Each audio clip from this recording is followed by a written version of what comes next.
ధన్యవాదాలు అధ్యక్ష. ముందుగా నాకు మాట్లాడడానికి అవకాశం ఇచ్చినందుకు మీకు ధన్యవాదాలు. మా పాలకుర్తి నియోజకవర్గంలోని పెద్దవంగర మండలం 2016లో ఏర్పడింది. అది పేరుకి మండలం అయితే ఏర్పాటు చేసిండ్రు, కానీ అన్ని గవర్నమెంట్ ఆఫీసెస్ అన్నీ కూడా రెంటెడ్ బిల్డింగ్స్లోనే ఉన్నాయి. దీనికి ఒక దాతలు ముందుకొచ్చి స్థలం ఇవ్వడం కూడా జరిగింది. దాంట్లో ఎంఆర్ఓ ఆఫీస్ ఆల్రెడీ ప్రారంభించి 50% పనులు కూడా పూర్తయినాయి.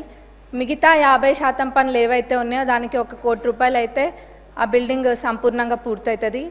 దానికి నిధులు ఇవ్వాలని సంబంధిత మంత్రివర్యులని అడుగుతున్నాం.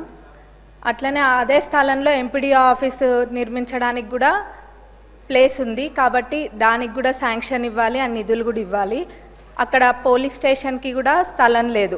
పోలీస్ స్టేషన్ కూడా రెంటెడ్ బిల్డింగ్లోనే ఉంటుంది, కాబట్టి పోలీస్ స్టేషన్కి కూడా స్థలము మరియు నిధులు ఇవ్వాలని కోరుకుంటున్నా ఇన్ఛార్జ్ మినిస్టర్ గారిని, అట్లనే సంబంధిత మంత్రివర్యులని కూడా. ఇంకా మా పాలకుర్తి నియోజకవర్గంలోని పాలకుర్తి మండల్లో బస్ స్టేషన్, ఆ బస్ స్టేషన్ అయితే ఎవరు పట్టించుకున్న నాదుడే లేడు ఇన్ని రోజులు. మొన్న ఒక పెద్ద యాక్సిడెంట్ జరిగింది, బస్సు లారీ 2 కూడా ఢీకొన్నాయి.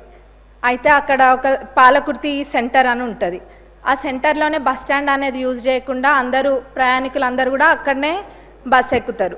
ఎప్పుడు కూడా ఆ బస్ స్టేషన్ అనేది యూజ్ చేయలేదు.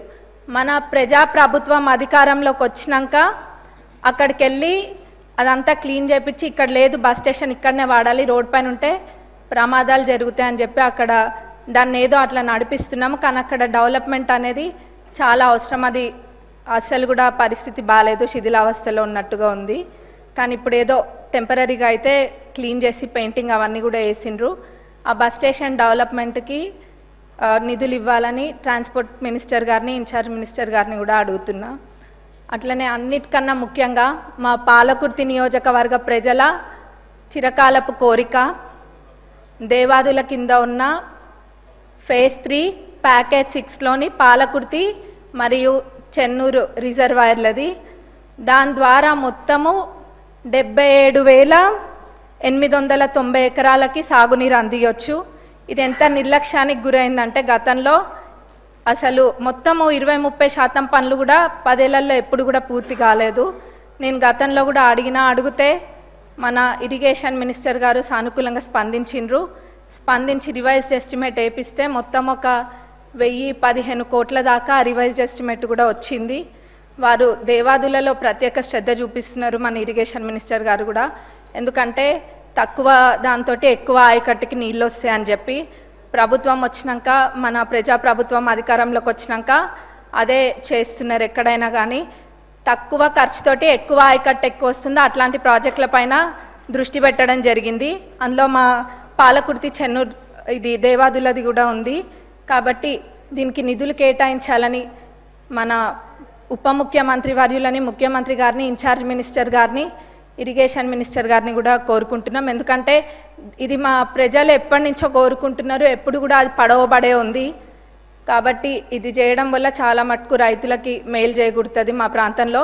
అందులో ఎక్కువ శాతం అంటే 45,000 ఎకరాలు, ఆ 77,000 ఏదైతే ఉందో అందులో 45,000 ఎకరాలు మా నియోజకవర్గానికి సంబంధించే ఉంది, 45,000 ఎకరాలు. అట్లనే తుంగతుర్తిలో 13,277 ఎకరాలు, స్టేషన్ గన్పూర్లో 9,378 ఎకర్స్కి, అట్లనే వర్ధన్నపేటలో 10,180 ఎకరాలకు కూడా దీని ద్వారా సాగునీరు అందుతుంది. ఇది చాలా ఇంపార్టెంట్ ప్రాజెక్ట్ కాబట్టి దీనికి నిధులు కేటాయించాలని కోరుకుంటున్నాను. ధన్యవాదాలు అధ్యక్ష.